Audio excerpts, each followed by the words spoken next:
বিভিন্ন অনিয়মের অভিযোগে মঙ্গলবার সকালে রেলওয়ে নাজিমউদ্দিন স্কুলের প্রধান শিক্ষকের পদত্যাগের দাবিতে স্কুল চত্বরে বিভিন্ন স্লোগান ও বিক্ষোভ করেছে শিক্ষার্থীরা।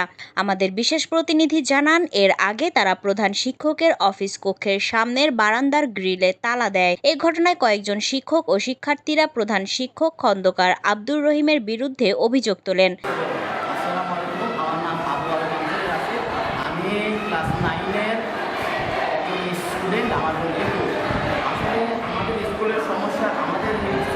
আমাদের উপরে কিছু অত্যাচার চালাচ্ছে আপাতত।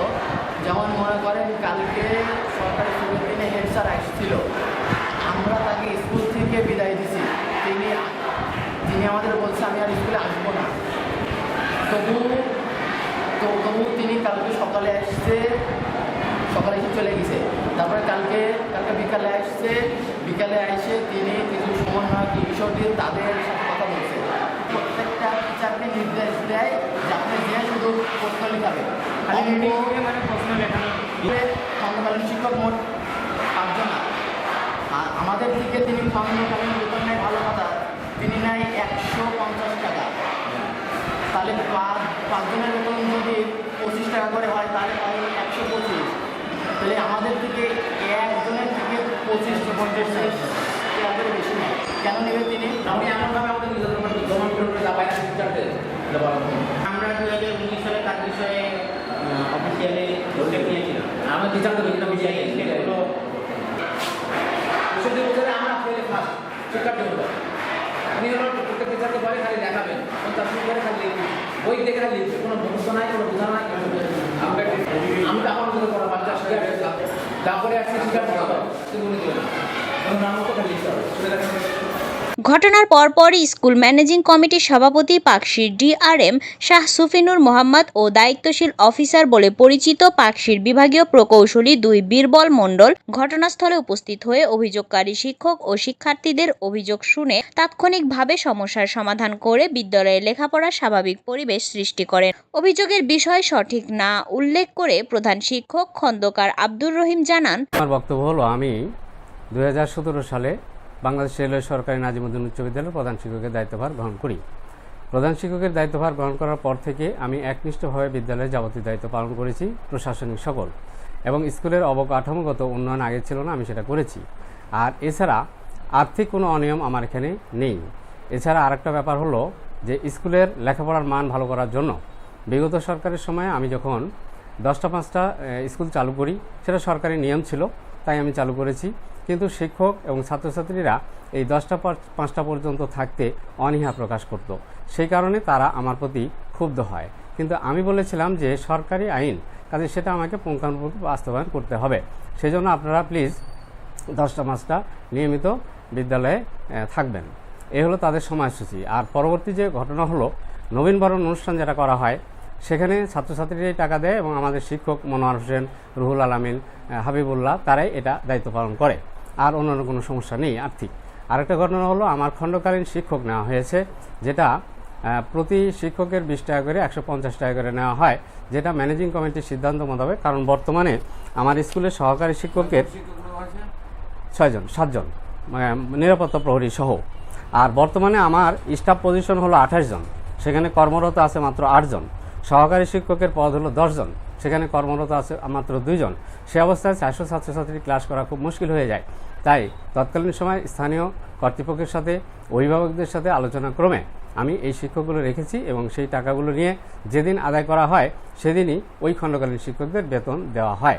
আর আরও অভিযোগ যে ওই অনুষ্ঠান, যে সমস্ত সাংস্কৃতিক বা পুরস্কার বিতরণ অনুষ্ঠান করা হয়, সেখানে মেহমানদের পুরস্কার দেওয়া হয়, খাওয়ানো হয়, কিন্তু শিক্ষার্থীদের সেই তুলনায় পুরস্কারের মান কম থাকে। আসলে এই কথাটাও সঠিক নয়। এই কারণে যে মেহমান একটা অনুষ্ঠান পরিচালনা করতে হলে অবশ্যই আসতে হবে, বিভাগীয় ডিআরএম সহ অন্যান্য কর্মকর্তাবৃন্দ, তাদেরকে ঠিক অর্থের সাথে সঙ্গতি রেখে সেই পরিমাণ পুরস্কার দেওয়া হয় এবং ছাত্রছাত্রীদেরকেও সেই অর্থের সাথে সঙ্গতি রেখে পুরস্কারগুলো দেওয়া হয়। এবং বাংলাদেশের সকল স্কুলের মধ্যে আমার স্কুলের বেতন সবচেয়ে কম এবং ক্রীড়া ফিও মাত্র। সমস্ত বিষয় তদন্তপূর্বক পাকশীর ডিআরএম শাহ সুফিনুর মোহাম্মদ সাংবাদিকদের জানান, এই টাকাটা একটা রেজিস্টারে প্রত্যেক ক্লাস টিচার আদায় করে, আদায় করার পরে ওই ক্লাস টিচার আরেকটা টিচার সবাই মিলে ওই খণ্ডকালীন শিক্ষকদের টাকাটা সাথে সাথেই দিয়ে দেওয়া হয়। আর আন্দোলনটা হচ্ছে মূল কারণ হলো যে শিক্ষকরা টিফিনের পরে দেখা যায় যে ছাত্রছাত্রীকে বলে দেয় যে তোমরা এসো না। আমি তখন বলি যে না, এই মূল্যায়ন করতে হলে এবং বর্তমান সিস্টেমে ভালো রেজাল্ট করতে হলে তোমাদেরকে নিয়মিত বিদ্যালয়ে উপস্থিত থাকতে হবে। যদি কোনো ছাত্রছাত্রী স্কুলে না আসে তাহলে তাকে আমি বলেছি যে তার পিতামাতাকে ফোন দেন এবং তাকে আগামী দিন স্কুলে আসার জন্য বলেন। এইগুলো ছাত্রছাত্রী এবং শিক্ষকদের ক্ষোভের মূল কারণ। আসলে মূলত সরকারি আইন এবং স্কুলকে ভালোভাবে চালাতে গিয়ে এবং প্রশাসনিক নিয়ম শৃঙ্খলা বজায় রাখার জন্য, ছাত্রছাত্রীদের ভালো ফলাফল করার জন্য যা কিছু করা দরকার তাই আমি করতে গেছি। এবং করতে গিয়ে আমার বিশ্বাসী দুইজন টিচার, এই মনোয়ার শেখ আর হলো রুহুল আমিন আর আব্দুল সাত্তার যে খণ্ডকালীন টিচার, তারা আমার বিরুদ্ধে এই সমস্ত অভিযোগগুলো, অসত্য অভিযোগগুলো সৃষ্টি করেছে। শিক্ষক নিয়োগ কেন হয় না সেটা হলো, আমি সবসময় লিখি নিয়োগ বিধিতে জটিলতা আছে, অথবা রেলওয়ে কর্তৃপক্ষ সেটা নিয়োগ করে না, সেখানে প্রধান শিক্ষকের কোনো ভূমিকা নেই।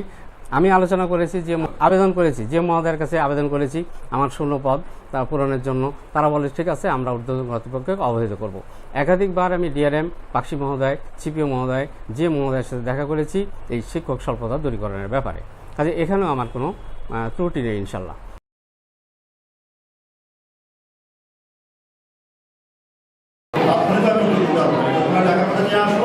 আমরা ওনাদেরকে দিয়ে দেবো 12টার সময়, কালকে 12টার সময় লেখাটা দিয়ে দেবো, ওনারা ওটা জবাব দিয়ে দেবে এবং কালকে জবাব নেওয়া হবে।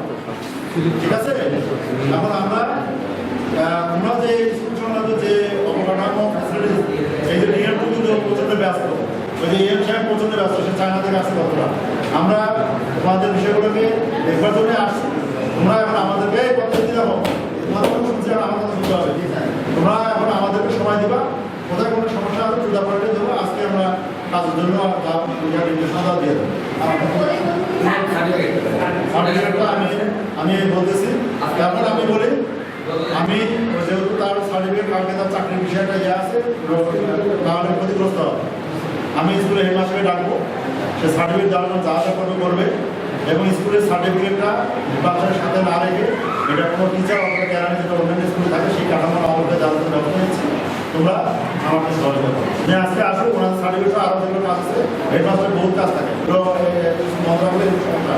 আমি ওনাকে বলতেছি উনি এসে ততক্ষণের সময় সার্টিফিকেট দেওয়া হবে। ঠিক আছে? তোমরা কোনো ধরনের ইয়ে করবো না, কোনো সহযোগিতা করো। বোঝা গেছে? এমন কোনো সরকার ক্লাসে যাও আর 2 জন আমার সাথে থাকো, যে যারা দেখাবো কোথায় তোমাদের কী ধরনের কাজ করতে হবে, আইডিয়া বিষয়ে ট্রেনিং করবে।